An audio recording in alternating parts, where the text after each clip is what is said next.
Welcome to Elegance in Every Step. I'm your maitre d', Mary Postlethwaite. We hope you've come famished. We've prepared the finest table just for you. Our special today is Hungry, a dish we've been perfecting for 21 seasons now. Your table is alongside another guest. It might feel a bit unusual. However, we encourage you to dive in and hear their story. Today, we're serving up a conversation about craving the right things in life. Sit back, enjoy a complimentary appetizer. Your host, Neil Matthews, will be along shortly to guide you through today's meal. Bon appetit! Ah, yes. Welcome into the restaurant. Welcome into the table. It's such a great time, by the way, when you can sit down these days, look across the table, and have a conversation. Now, for some of us, when I say this word, it invokes so much into us. But I remember COVID. Yeah, I do. I remember the masks. Oh, man, I hated the masks. I hated the fact that restaurants now are still struggling, are still finding a way to dig out of that. I'll give you a small story. My wife and I and daughter went to Applebee's. My wife and I used to love Applebee's growing up. That was like our go-to spot. And it was sad. It was a Sunday afternoon, around 2 o'clock. So, I mean, that's sort of a dead time anyway. But man, there was no one in there. And the wait staff, not so great. They were having a rough day. I know what it feels like to have a rough day. I know what it feels like to have those trying times. It was a rough time. Something about this Hungry series makes me hungry and makes me think about the things that I've been craving in life. And I'll tell you, one of the things I've been craving truly is a really good conversation. And I'm so glad that I get to be in this space, this podcast space, because every week I get to have a great conversation. Won't you join me in this great conversation? Help me welcome in my new friend, Megan. Megan, how are you today? I'm doing really well. Enjoying the sunshine. Now, Megan, help me. Where in the world is Carmen Megan today? I am in Switzerland, just outside of Geneva. I'm from the U.S. I born in California. Parents live in Oklahoma now. I've been here for about 17 years. Wow. We have never been to Switzerland. Oh, you got to come. It is honestly, though, like the Oklahoma of Europe, except it has beautiful mountains. When I say the Oklahoma of Europe, I mean that everyone's friendly and it's an agricultural community. It's a great place to be. Now, I got to ask, how is the cocoa in Switzerland? Hot. They're famous for their chocolate, and they also grate it and make it into cocoa, and it is the richest and most delicious stuff you're going to have. It's great. That's all I want to have. I just want to go to Switzerland, maybe sort of try to ski because I'm not a skier, and have a cup of cocoa. It's worth it. Well, maybe one day. We'll put it on the list. Well, Megan, thank you for coming in today. Thank you for I know what you're going to share is just going to be good. I just got a good feeling about that. But help us with this. If you were going to walk around the streets of Switzerland, what shoes might we find you wearing these days in Switzerland? Well, back when, it always used to be heels. I never went out without a pair of heels. As my life has changed, and I've gotten reoriented toward what matters, what I was hungry for, my footwear has changed, and they've gone to flats. I realized that comfort is a big part of fulfillment for me. Rather than stuffing yourself into some different things, you can relax and let yourself hang out, so to speak. So right now, since it's winter out, I have some boots, and they're nice leather boots. They are not heeled, and that's new. So you mean to tell me our footwear can change as we don't hunger the things anymore that maybe we once did? I think footwear is one example, yes. When you begin to reorient your life toward what you're hungry for, then you see a lot of different changes. It manifests in a lot of different ways in your life. Well, is there a style of boot brand? I'm always trying to get maybe some brand sponsorship. Please don't tell me Skechers. No.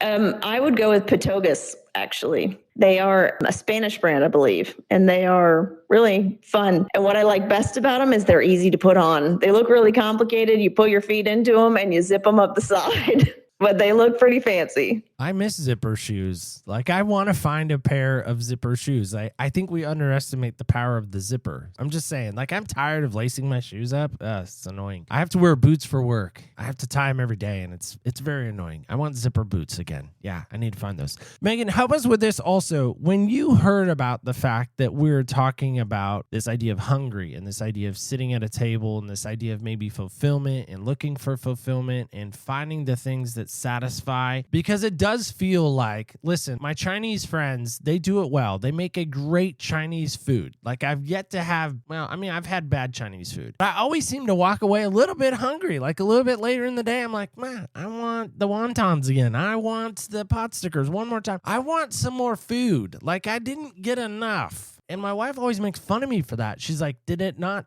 satisfy? She actually said that word. And I said, you know what? It didn't. And that fortune cookie, bleh. So what is it about for you? What did that resonate inside you when we were talking about this subject? Well, when you say that, what comes up for me is this idea that if you're not eating what you're meant for, you can eat and eat and eat, and you will always be hungry. Always. Do you think that's what's wrong with our world? I don't think anything is wrong with our world. I don't think anything needs to be fixed in our world. I do think the way that we are currently living is giving us an amazing opportunity to turn toward what absolutely fulfills us, what makes us shine, what helps us turn on our lights inside. And when we do, then we're going to see a whole lot of difference in our own external lives and the ways that we relate to others. And then that's going to make this world glow. All right. So then the question needs to be asked, how does Megan do that? Well, it's quite a journey. It took me a long time to figure out how to turn that on. I was an ostrich up until I was 40. I checked all those societal boxes. I did exactly what I was told. You get the house, the career, the marriage, that you check all these boxes thinking that this is what's going to make you fulfilled. And at the end of the day, you wake up thinking, wait a minute, isn't there more than this? Like, I thought success was going to feel different. I really thought I was going to ride off into the sunset in that Corvette with the glasses, totally in the 80s commercial, right? Yet, just the stress and the pressure and the politics in my job and the feeling so drained from what else was going on in my life in terms of I had a child, I was a single mom, trying to be the 100% perfect mother and the 100% perfect boss. You can't be 220% of a person and feel good. I worked for a law firm and I really enjoyed the work that I did, but yet you get a call at 11 p.m. at night and you better get on it and you better make it happen because it's the partner who's bringing in at the time 10 million, which is probably nothing right now, because they called you. You better get on it and work all night and make that happen. I thought, what are we working this hard for? I do not get a sense of that I am making this world a better place. And that was very important to me. You know what I did? I blamed the industry. And I said, well, it's got to be the private sector. I better go to the public sector. So I went to the public sector and I looked there and I started working for an NGO doing public health programming. And I got to tell you, it was more of the same. The politics in the public sector is no different than the private sector. It's about how you show up and how you relate to what you're doing. And I finally, when my son was born and he got diagnosed with autism, I couldn't continue this trajectory. He was a disruptor, probably the hardest moment in my life, one of the hardest. And I just thought, I don't know what I'm going to do, but checking these boxes, doing more of the same, specifically that phrase, more of the same, isn't going to work. I don't feel good. This isn't, technically from the outside, you could say my life was a success. I'd gone up the ladder. I'd gotten married. I'd had a child. I had the house. I had everything. And yet I just didn't feel like it. And so at that moment when he got diagnosed, I said, all right, something's not working. I'm going to choose to wake up. I'm going to choose to try to eat something that satisfies me. And so I started doing things differently. And I went back and got a coaching degree and started looking specifically at self-leadership and how you lead yourself through adversity and what you can do to find meaning in your life. And the most revolutionary thing occurred. You can orient your life toward the feeling that you want to have. I never grew up that way. I still kind of find that shocking because I look around and I don't see anybody else doing it. They still orient their life toward what society, their families, their communities tell them is going to make them feel good. And so, they do more of the same because that's the recipe for success that many of us are following. And I did right up until I was 40. And now I'm 48. And I can tell you my life has turned over. It is 100% different. I'm so grateful that I chose to find the courage and dig inside and look around for what creates meaning in my life. We have this question on our little 10 questionnaire thing that we're sending out. And I'm always fascinated by people's answers. I don't even know where. I saw it on the internet somewhere and I was like, man, that not only resonates with me, that resonates with this season. And the quote or the phrasing is, when respect is no longer served, it's time to leave the table. Do you remember your response to that question and what it did for you when you read it? Well, what comes up for me now isn't exactly what I put down. I really feel compelled is that what I never thought about was self-respect. A lot of times in checking all of these boxes, I abandoned myself. I didn't listen to that voice inside me. That voice, we know, every single one of us knows the answer to what's going to satisfy our hunger. We don't get still enough to listen, or we don't have the courage to follow it when we do know.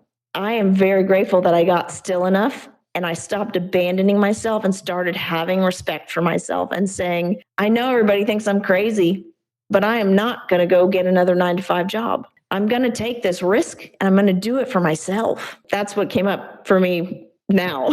I think that's fantastic, and that's even profound. I wondered if the skeptics in the room, though, would say, is Megan being selfish? Megan, you seem so nice. You have a wonderful smile. You live in Switzerland. It's very exotic. It's very cold, perhaps, maybe even. That's what I think of when I think of Switzerland. I think of a non-combative country. We always make the joke, well, I'm just Switzerland. I'm not going to be confrontational. I'm not going to get in the fight. I'm just going to, kind of do my own thing. Going to sit over here in the corner. Oh, that's great. You're doing that. Okay. All right. What do you make of all that? Well, one little fact about Switzerland is that everyone thinks Switzerland was so peaceful, but really there was so much infighting in between the cantons that they didn't have the resources to go out and make war on anybody else. They've got that worked out now. That's where Switzerland got its peaceful reputation from. But in terms of your question about, is this selfish? Am I making a selfish choice? I argue it's the opposite. When you are checking those boxes and you are putting all of your extraordinary energy into things that do not fulfill you, and it leaves you feeling empty, it doesn't leave you feeling resourced,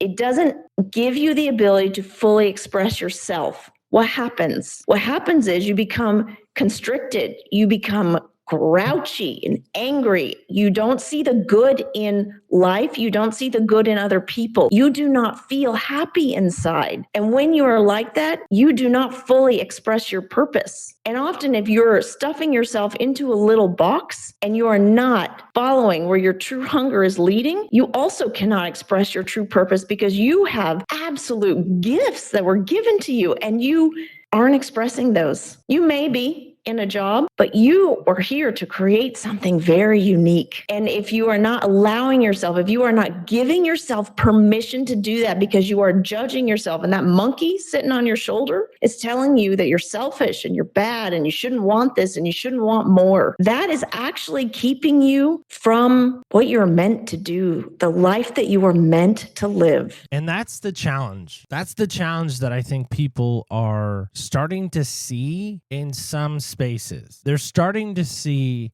that, okay, this isn't satisfying me anymore. I used to think I liked bananas. No, I don't really like them anymore. I used to think I wanted this. Okay, that doesn't work for me anymore. The big thing, it seems like nowadays, is sugar. Everyone wants to avoid it the best they can. They want to get rid of it.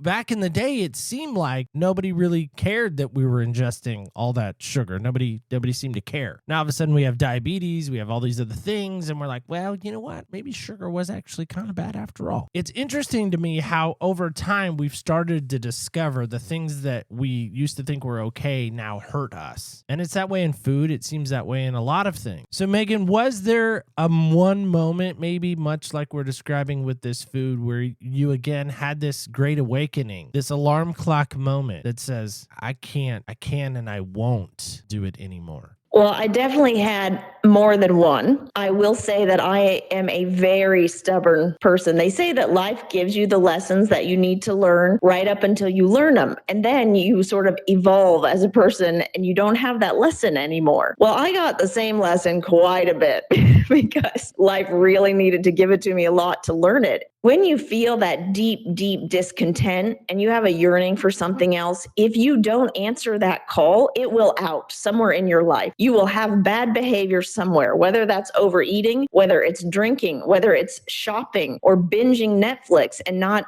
doing anything, creating anything in your life. It will come out. It will show up in some sort of form. You will look to numb out that feeling because it doesn't feel good. And I know a lot from personal experience. None of those things actually work. They're all temporary Band-Aids. They work for that moment, and then the minute you stop doing them, you've got to start doing them again, or you start to feel that discontent. I avoided, right up until I was 40, I avoided that discontent, and it led to a lot of problems. I ended up getting divorced. I switched countries. In fact, I moved an incredible amount of times, never realizing that actually you just pack all that up and you take you with you. Once you get settled in a new space, you got about 6 months to a year, and then all of a sudden those suitcases come open and all that discontent that was there, it's still there. You didn't do anything with it except numb it out or try to leave it behind. You're going to have to deal with it at some point, and it takes an incredible amount of energy to do that. And so you might as well turn and face it. I think the biggest awakening for me was when my son was born and was diagnosed with autism. And I realized then it really crystallized, what is my priority? Is my priority his therapy and care? Or is my priority to do more of this job that I was currently staying on the bus for? So I would ride the bus and I would go past my office 2 stops before I could make myself get off and walk back to the office. I just didn't want. I knew that wasn't my path, and yet I wasn't willing to wake up. Life luckily gave me an opportunity, and it had given me an opportunity several times before, and I hadn't chosen. I had still followed the sort of path that my boat was sort of floating down. I hadn't thought to actually start steering. Do you have friends? I would imagine, Megan, in Switzerland. You have some friends maybe still in the States, again, I would imagine. Yeah, both places. Okay, good.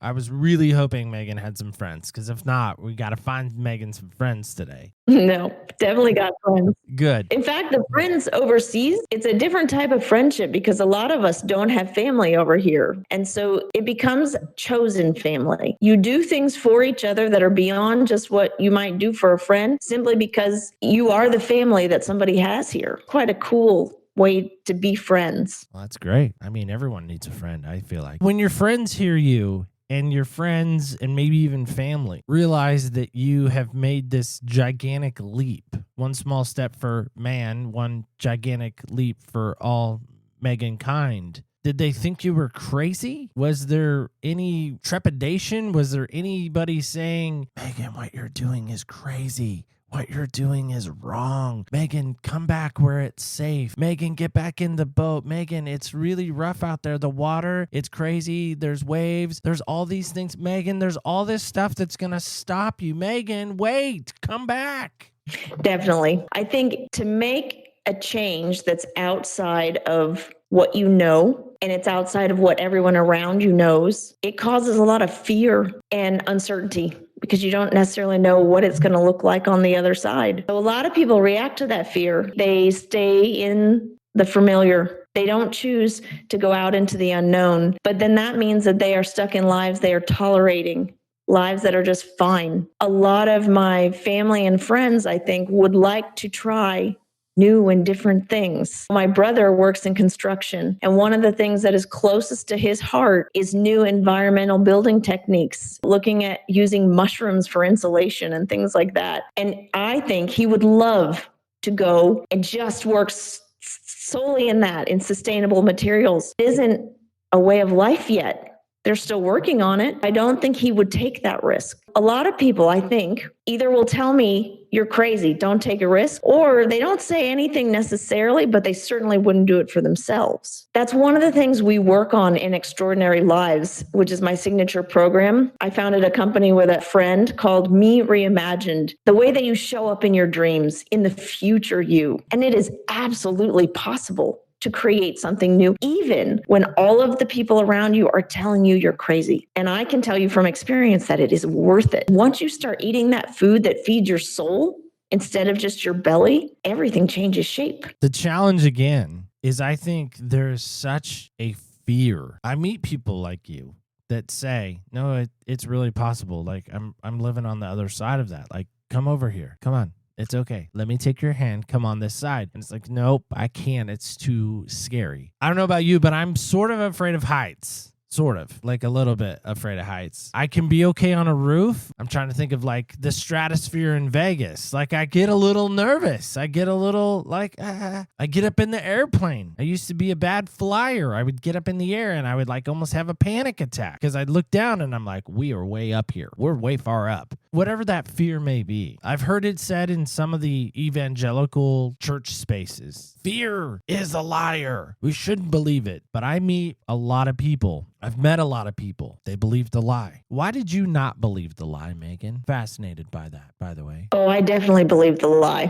for a very long time. I think I just finally realized that doing more of the same was only going to get me further and further into the hole I was digging myself, because that is what my life had started to feel like, a hole. And yet, if you looked at it on paper, it was a success. I'd moved overseas. I'd gotten a good job with a nice salary. I had a great apartment. I had a nice circle of friends in which you'd invite 20 people over and they'd sit down. In terms of nationality, it'd only be repeated once. So you had basically the whole world coming to dinner and everybody bringing different foods of the world. It was it is so cool. However, I loved my friends. I didn't love that I wasn't fulfilling my soul. I wasn't living my purpose. So I showed up flat in my life.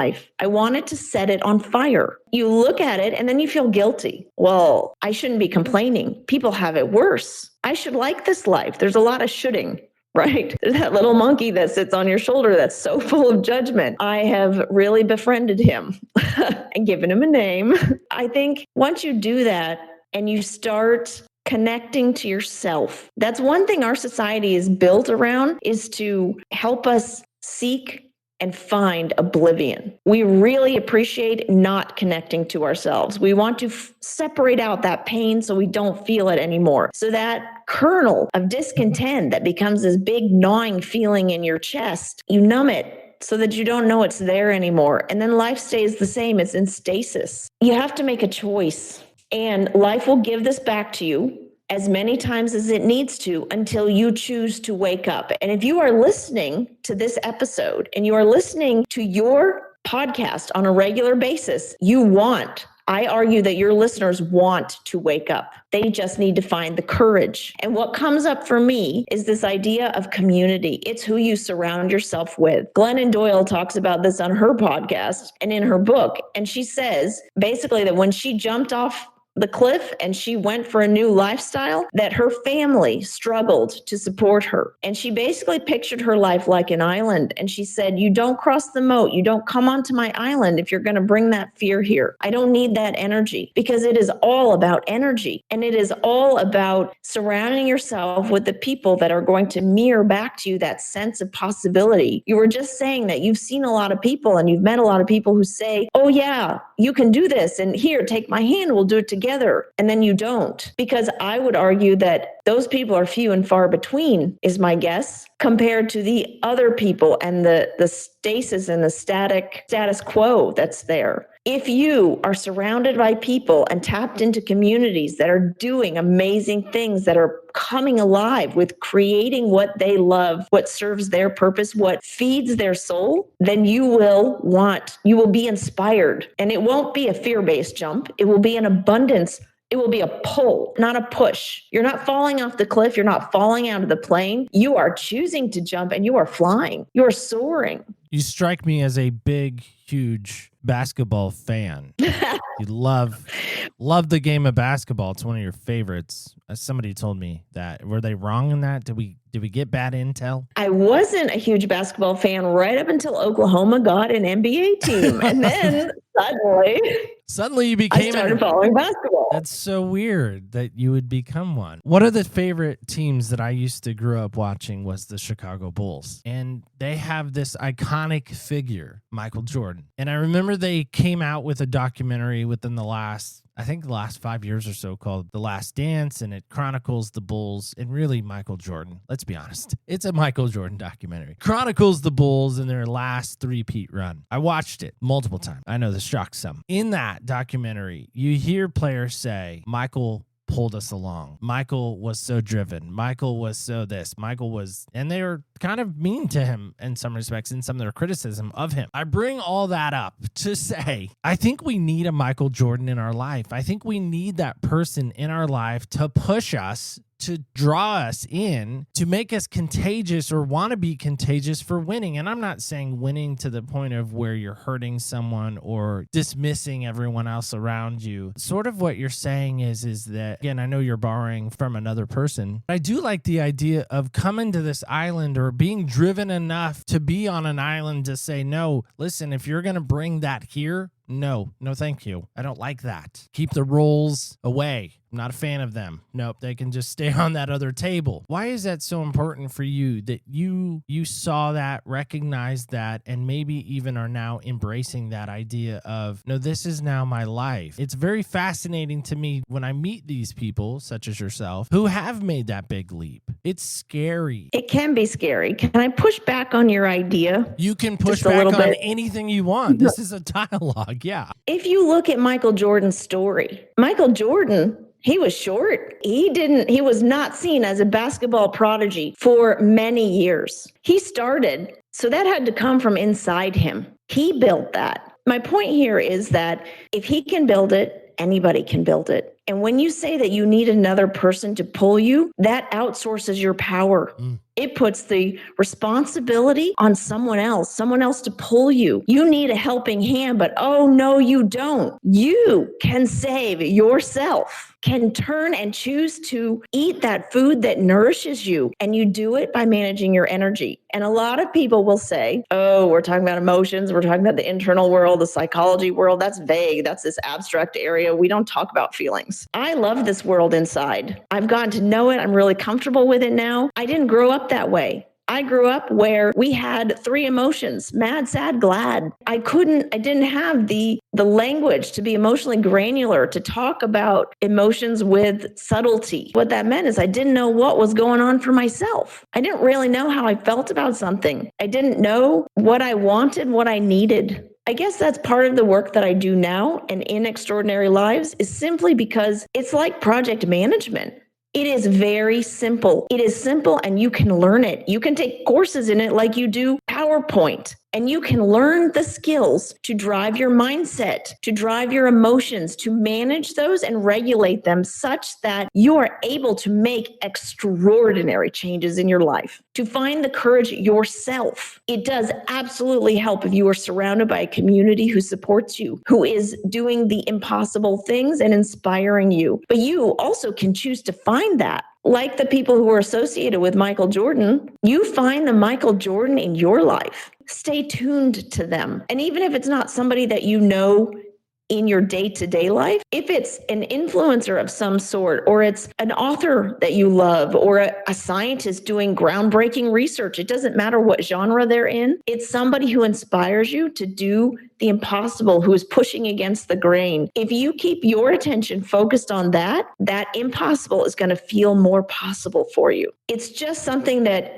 you need to make a choice. And once you make that choice, you start small and you work on things in a step-by-step fashion. You don't have to make a big jump. You can build the internal capacity to make a huge leap seem small, to make a huge leap seem like a pull from inspiration, from Michael Jordan pulling you forward, rather than a push out of a plane and you are in free fall and absolutely out of control and cannot manage uncertainty. But I think that's the challenge is people hear folks like yourself, people have heard maybe perhaps even past guests, and they think, okay, I got to burn the house down. I got to start from scratch. And they start making their list of all the things that they need to accomplish before they step out of the boat or they get away from the table or they, whatever, again, analogy, metaphor you want to use. And then they don't, because again, they start making the list, thinking of all the things that they need to do to get that one first step. So in your mind, we'll use me as an example, just because it's easy and I'm here and no one else is. We could use Zach. He's around here somewhere, head of research, our voice guy. So I'll give you a real life scenario and then you can maybe workshop it. Is that a term they still use? Workshop it? Is that a thing? I don't know. Yeah.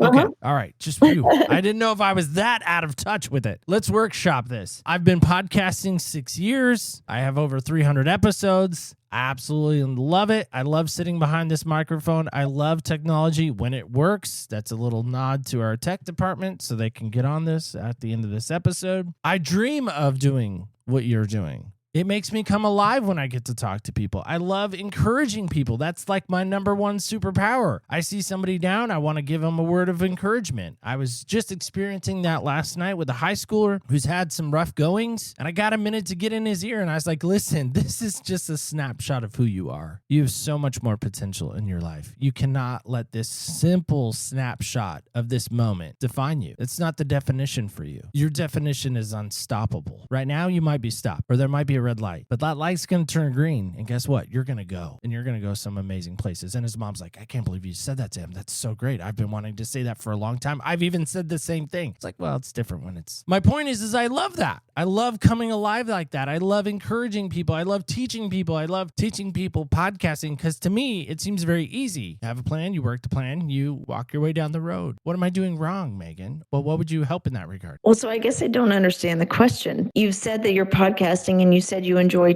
teaching and encouraging and supporting people. I don't do this for real life. This is my make-believe pretend job. I don't get any money from it. I don't see a dime. I don't see a quarter. I don't know what the Swiss use for money. It seems Swiss-ish. Swiss pennies seems to resonate. I don't know. So I think you are doing what the smart way to do it. You are building up and you are coming from abundance. You are following your heart and you've already started creating in the life that you have. How much visioning and manifesting do you do? I vision doing it. Manifesting, I don't know if I know that. I will say 0 because I don't know it. Okay. Have you written down your dream for your life, why are you laughing?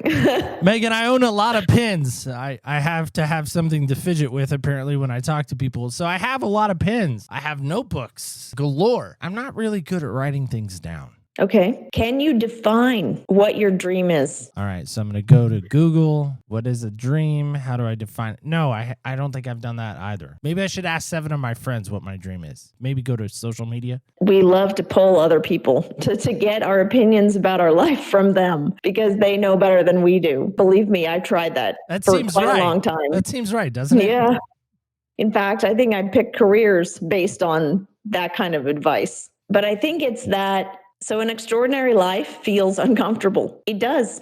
It feels uncomfortable. So I would suggest that the first thing you do is start to develop a tolerance for discomfort. You can do that in many different ways, but what will happen is that will give you the strength to start to take some risks. When we get too far outside of our comfort zone and that gap is too big, we don't go anywhere. We stay right inside our comfort zone. So you have to be able to go outside of your comfort zone close enough that it feels pretty uncomfortable, but not death-defying. You want to grow your tolerance for discomfort, whether that's you take a cold shower, whether that's you do breathing exercises, which I do every morning, and they are not comfortable. That, or you can go to a sauna. You can try something new in your life anywhere that makes you feel uncomfortable. Let's say public speaking. So you decide to give a toast at a friend's wedding, or you decide to go to Toastmasters and practice. You take a class on public speaking. It can be anything, but it's basically exposure therapy. So if you have a fear of flying, they start you off with something like a miniature plane next to you.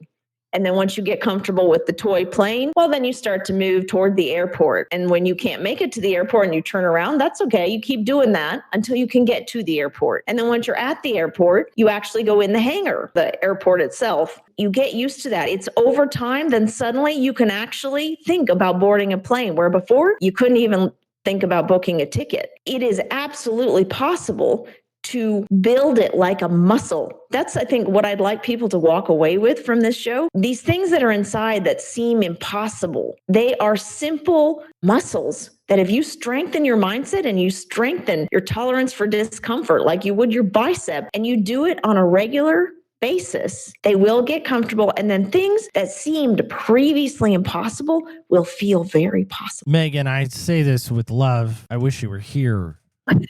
That sounds awful. All of that absolutely unequivocally sounds gross. I think the problem is, and really I have the solution to the problem. Here it is. Megan, you're going to come up with a 7-page document that I can just chuck those boxes off and I can feel good about myself, and then I'll be good. And I just need you to write the plan. I need you to do everything. I'm going to sit back. I'm going to wait for you to write the plan. And then everything's going to be copacetic and good. And I'm going to be okay. I could not tell you how long I prayed for a 12-step plan that I could just do and check off. And at the end of it, be like, yes, I won. I succeeded. I'm done. I'm cured. I'm better. But very, very unfortunately, life doesn't work like that. And the mess, oh man, it took me a very long time to embrace the mess. This journey, this inner journey, as you evolve as a person, it feels messy. It doesn't feel good. But I think the more that we share that. So if this is something you're working on, you want to take a risk, you want to do something, you want to leave your job and you want to go full-time into podcasting because that is what lights you up. And you want to find the courage to do that. You start thinking, how am I going to grow my level of discomfort? Very intentionally. You can either keep tolerating fine and keep doing this because what you've got going is absolutely sustainable. And I would say from the outside probably looks like a success. You've got a good paying gig. You've got this wonderful thing that you love doing and you do it. Well, what's wrong with that? But inside you feel the discontent. You feel the longing for something else, for going into this full time. So where you decide, all right, I'm going to get curious about this. You're not taking a jump. You're just getting curious and you're paying attention to yourself and what's going on for you. When you begin to do that and you stop numbing it out, and that means it's uncomfortable at the end of the day when you're tired to not sit down on the couch and look at Netflix, 2 hours of Netflix before you go to bed, right? And you probably won't do it perfectly if you're like me. You will have every third night you just get on Netflix and that's the way it is. But those other 2 nights, let's say, you actually kind of start looking around the internet and you start finding something new and you start seeing some people who are doing some things outside of their comfort zone and you start tuning into that. You start trying to apply it to your life in small ways.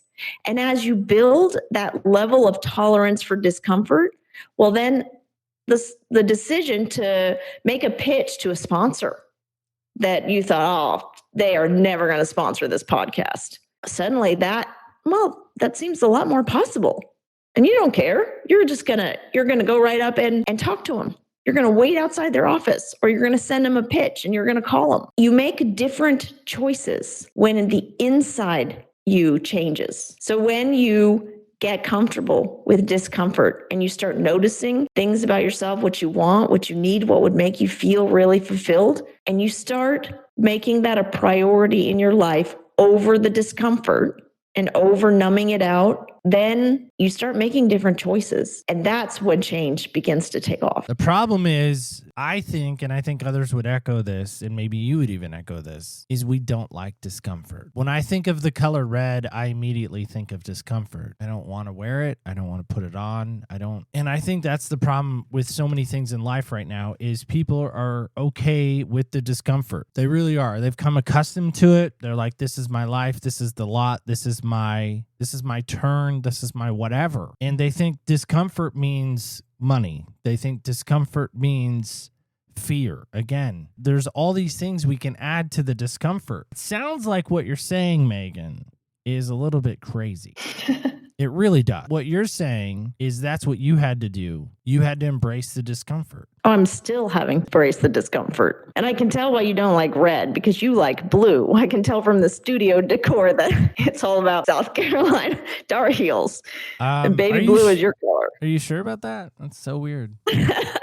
So you picked up on that so quickly. I don't know what gave it away. But yes, it doesn't sound fun. But you know what? It can be. Discomfort can be fun, because if you treat life as an adventure and an experiment, and you're starting in small ways, again, I am not suggesting if you feel a lot of fear inside and you are spending a lot of time doing the things that are numbing you out because of the fear, I am not suggesting that you jump out of the plane tomorrow or even today. I am suggesting that you get a little curious about what you are doing and why you are doing it, and then look for ways to start to tolerate the discomfort. And it can be fun. You could arrange something that you like doing. If you like basketball or baseball, go and play. You want to watch it all the time, let's say, but you don't play it that often. Go and join a team. Look up a directory, join a team. In fact, that might actually do a 2-for-1 thing. Maybe meeting new people is hard. So you're meeting new people and you're playing a sport that you love watching. You know how it's played, but maybe you never really played before. Playing a sport, it's a lot easier than trying to sit with your discomfort and say, I'm going to get stronger, and then thinking about jumping out of that plane. Taking a cold shower every day, it's absolutely doable if you can put it in context. And I think this is one thing when I asked you if you're dreaming, that's going to be very important, is that as you're growing your level of strength to tolerate that discomfort, and you're doing it in creative ways, joining a sports team, it works on that muscle. But you want to keep it in context. You want to look forward. You're not looking back. The past will drag you back. It will tell you that it's not possible because you haven't done it. But the future self, the future you, if you're looking forward, is the Michael Jordan pulling you. So you ask your future self, what would you do? And the future self says, well, I know that you don't feel like getting in that cold shower right now. And I specifically speak about cold showers because this was very hard for me. I hated cold weather. Now it's getting a lot better. But some of it is that I went from cold showers to being able to go to Norway and get in a lake that was 32 degrees and go swimming. I am telling you, as a child, a teenager in university, we did that thing where girls do where they don't take their coats out to the club. I always ran from location to location outside. I would run from the bar all the way home when I was in university because I didn't want to be outside in the cold. I hated the cold weather. So to see me now in a lake, 32 degrees, tells you how much your life has changed, but it didn't change overnight. I didn't go from running home from the bar to being in the lake the next day. I got used to doing things that were slightly outside of my comfort zone. And that can be anything in any area of your life, whether it's physical or mental, whether it, maybe you don't sing. You go to a bar and you sing karaoke and you feel like a fool. Put you outside your comfort zone, works on that muscle. The story that you tell yourself is, I am a person who does these things. And that future you, when you don't want to get in that cold shower, you don't want to get up on that stage, you don't want to go to another practice because you made a fool of yourself the first time when you didn't hit the ball. That future you says, do it anyway. You find that one night on a Tuesday, it's not possible, can't do it. You go back to Netflix. But on Wednesday, you show up, you go. And you stop abandoning yourself. Every time you choose to go back to Netflix, you abandon yourself. You do not feed yourself. You do not feed yourself what you need to nourish your soul. And every time you don't do that, you prevent yourself from living your purpose. And you can go a whole life without living your purpose. And I don't think any of us wants to end up on our deathbed and look back and regret. They say that's what people do. They regret the things they didn't do. Would 12-year-old Megan recognize the young lady that sits before me? No. 12-year-old Megan would never have believed that she would have lived overseas. 12-year-old Megan would never have asked herself what she wanted or what she needed, and she would have had such a limited emotional range of what it was okay to feel and express that she wouldn't have known what fulfilled her. She would have asked, what do I need to do to get approval? Who do I need to please? And now she's doing something very differently. What would you tell her? I would tell her, thank you. You kept persisting. When it seemed hard, when the tunnel seemed dark, when it seemed like you were going to forever not be fed, you kept going because we don't leave our inner child behind. They stay with us. We owe them such thanks. They got us through dark moments. They built us. They made us who we are today. Absolutely. Big believer in that. Well, Megan, as we wrap up today, I'm curious about this. If people want to know more about Megan, more about all that you're about, all the things Megan, and the places that Megan loves to hang out on social media the most and the favoritist, where might we find you? So you can find us on Instagram at me_reimagined_community. You can join us on Facebook in a group, Me Reimagined Community as well. You can find us at Extraordinary Lives, which is our signature program. If you are done tolerating your life and you are tired of having a fine life and you know that you are meant for something more, come and join a community of high achieving women coming together and really discovering how to create lives that feel as good as they look. And that's at subscribepage.io/extraordinary_lives. That's okay. If you didn't write that down, we got you covered. I put our research team on that. They're going to have that link in our show notes. Well, Megan, before we let you go, I think it's only fair we have some silliness and perhaps some fun. Are you open to silliness and fun? Absolutely. The more, the better. It's this game we call Heel Hustle, and Zach is going to tell us all about it. Zach? It's now that time in the show to play the fastest growing game in the podcast world. We call it Heel Hustle. Today our guest will try to answer all 6 of these questions in 60 seconds or less to win a prize from our prize closet. Audience, feel free to play at home. Let's put 60 seconds on the clock. Ready, set, hustle! The game begins in 3, 2, 1. All right, Megan, one person you would trade places with for a week. Idun Strand, my co-founder. Oh, nice. Guilty pleasure. Chocolate ice cream. Oh, God. Best compliment you have ever received. You make me think outside of the box. Worst piece of advice you have ever received. Do more of the It's same. terrible advice. What is something you wish you were better at? The other advice is try to look 17 at all times. Something I wish I was better at? Oh, technology, social media. Samesies. What's something that never fails to make you laugh? Hurry! Oh, goodness. Too slow. Fun play. As You can still Peppa Pig answer it if you says, want. it's not about winning, it's about playing the game. Peppa Pig. That's our first Peppa Pig reference. That's fun. Well, Megan, thank you so much for what you shared, what you gave. I really do. I love what you shared. I don't like what you shared, but I do love it on some level. I think it's nice. I hope people heard you. And I don't mean like heard you like they heard you. I mean I really hope they heard what you said and really choose to take perhaps maybe a baby step forward to say, I'm going to somewhat baby step into comfort and discomfort and get away from the comfort. I'm taking a baby step away from comfort and a baby step towards discomfort. That's what I think. Well, I would echo that.